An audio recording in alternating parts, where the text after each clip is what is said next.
ஓம் முருகா போற்றி, கந்தா போற்றி, கடம்பா போற்றி, கதிர்வேலா போற்றி, அறுபடை வீடு கொண்ட முருகப்பெருமானை போற்றி போற்றி. என் செல்லமே, இன்று செவ்வாய்க்கிழமையில் இதை நீ கேட்டு முடித்த 60 நிமிடத்தில் உன்னை தேடி நல்ல செய்தி வரும்.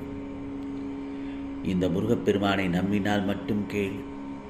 இந்த நல்லதொரு காலை பொழுதில் நான் சொல்வதை கவனமாக கேட்டாயானால் நிச்சயமாக உனக்கு நல்லதை இந்த முருகப்பெருமான் அருள்பாலிப்பேன். நான் சொல்வதை கேட்பதற்கு முன் ஓம் சரவண பவ என்று ஒரு 6 முறை பதிவேடு என் செல்லமே. இந்த பூமியில் வாழும் ஒவ்வொரு ஜீவனும் சந்தோஷமாகவே இருக்க விரும்புகின்றார்கள்.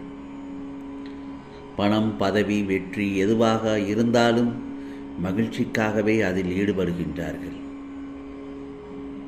சிலர் துன்பத்தினை கூட அது மகிழ்ச்சி தருவதால் சந்தோஷமாக ஏற்றுக்கொள்கிறார்கள். தெரியுமா? சந்தோஷமாக இருக்க நீ எதையோ தேடுகிறாய். ஆனால் அது கிடைத்த பிறகும் முருகா எனக்கு சந்தோஷமாக இருப்பதில்லையே, ஏன் உன் மனதில் இவ்வளவு கலக்கம், குழப்பம்? முதலில் இவற்றையெல்லாம் தூக்கி எறி. நான் உனக்கு ஒரு உதாரணத்தை சொல்கிறேன். ஒரு சின்ன பையன் நான் கல்லூரிக்கு போன பிறகுதான் சுதந்திரமாக மகிழ்ச்சியாக அடைவேன் என்று சொல்கிறான். அதே நேரத்தில் அந்த கல்லூரி பையனிடம் கேட்டால் நான் வேலை கிடைத்து போனால்தான் மகிழ்ச்சியாக இருப்பேன் என்று சொல்கிறான். சரி, போ, வேலை செய்வரிடம் அல்லது ஒரு தொழிலில் இருக்கும் ஒருவரிடம் பேசினால் முற்றிலும் சரியான ஒரு வாழ்க்கை துணை கிடைத்தபின் தான் மகிழ்ச்சி அடைவேன் என்று சொல்கிறான். இப்படி ஒருவரது வாழ்க்கை காலம் முழுவதுமே வாழ்க்கை துணையை மட்டுமே பெரிதாக நினைக்கிறார்கள். இந்த உலகில் சிலர் எப்போதும் மற்றவர்களை காயப்படுத்துவதையே வேலையாக கொண்டிருப்பார்கள். கவனித்திருப்பாய்.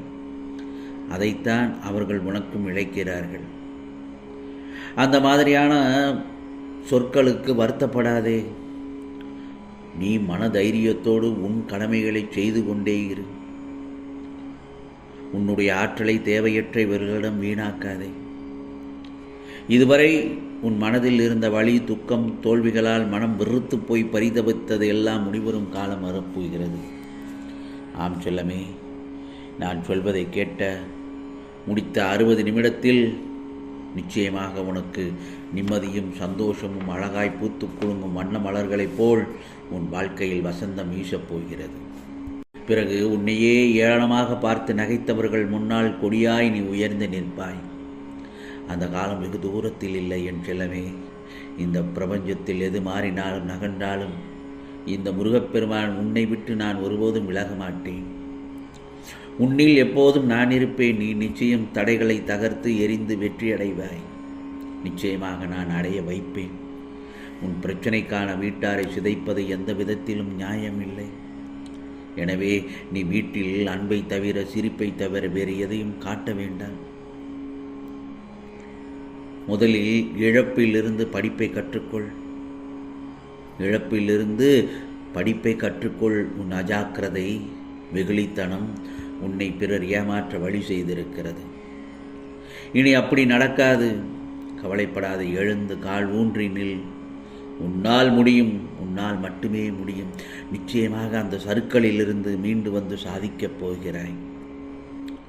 உன்னை இழந்தவர்களும், கைவிட்டவர்களும், கடன் கொடுத்து உன்னிடத்திலிருந்து சுரண்டியவர்களும், கதவை சாத்தி கொண்டு போனவர்களும் உன்னை பார்த்து பிரமிக்கப் போகிறார்கள். நிச்சயமாக இந்த தருணத்தில் அவர்கள் மனதில் மீண்டும் போய் அவரிடம் ஒட்டிக்கொள்ளலாமா என்ற நினைக்க வைக்கும்படி உன்னுடைய திறமை, ஆற்றல் எல்லாம் மேலோங்கி நிற்கப் போகிறது. ஏனென்றால் உனக்கு எல்லா சூழ்நிலைகளிலும் இந்த முருகப்பெருமான் துணையாக நிற்கிறேன் அல்லவா? நான் உன்னை விட்டு எங்கு சென்றேன்? நிச்சயமாக விலகவும் மாட்டேன், கைவிடவும் மாட்டேன். என் வார்த்தைகள் மீது நம்பிக்கை வைத்து செயல்படு. நிச்சயமாக நல்லது நடக்கும். நல்லது மட்டும்தான் நடக்கும் என் செல்லமே. ஒன்று மட்டும் நல்லா தெரிஞ்சுக்கோ, யாருக்கும் தொடர்ந்து கஷ்டம் என்று கடவுள் கொடுக்கவே மாட்டார். அப்படியும் நமக்கு கஷ்டம் வருகிறது என்றால் அதற்கு நிச்சயம் ஏதாவது ஒரு காரண காரியங்கள் இருக்கத்தான் செய்யும். முதலில் அது என்னவென்பதை நம்மால் கண்டுபிடிக்க முடியாதுதான். எவ்வளவு யோசித்தாலும் எந்த தவறும் செய்யாதது போலத்தான் இருக்கும். ஆனால் உன்னையும் அறியாமல் நீயோ அல்லது முன்னோர் செய்த பாவத்தின் வினையாக இப்போது தொடர்ந்து கஷ்டப்பட்டு கொண்டிருக்கும் நிலைமை வந்திருக்கலாம்.